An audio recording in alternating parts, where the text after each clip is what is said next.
What we're doing at Flawless is really building the ability to be able to completely replace dialogue and meaning. We really are geared towards a theatrical output. So even though you are able to use it in social media or wherever it is that you might want to use your particular output, the ability to put it on a giant 40-foot wide screen and have people look at it and not see any flaws is something that the VFX Turnover Package gives you the ability to do.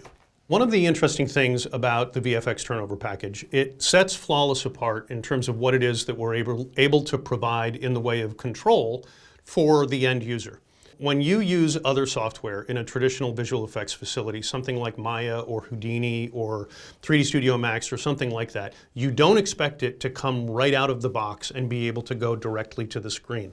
So DeepEditor is a little bit like that. There are elements of DeepEditor that are going to be able to be enhanced, cleaned up, and made flawless by using our VFX Turnover Package.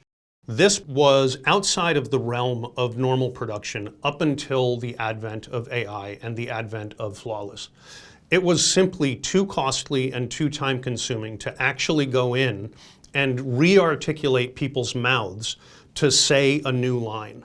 And so what everybody did instead was they cut around it, they cut to behind the shoulder, they cut to a place where you could have the dialogue be delivered off screen, but very rarely did you actually go in and try to re-articulate the mouth to new dialogue. The one thing that people did do on occasion is they fixed what we call lip flap, where either somebody was still talking and they shouldn't be, or they were moving their mouth in a way that the new dubbed dialogue didn't quite match. And so what they would do is generally tend to close the mouth as a way to kind of getting around it.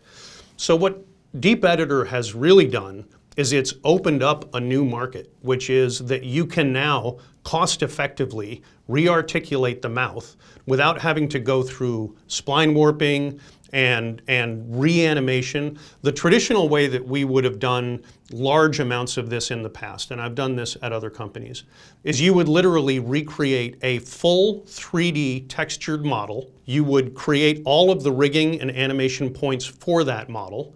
You would motion capture the actor saying the new line. You would translate that onto the geometry and you would reanimate the geometry. You would render that geometry and then you would put that back into the shot over the original face. So we're talking about a very complex, very costly process that used to have to be done if what you wanted to do was to change the mouth. Now what we're talking about is you select the area that you want to change. We're doing this alone. You put in the new audio.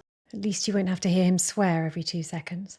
It comes out of DeepEditor. At least you won't have to hear him swear every 2 seconds.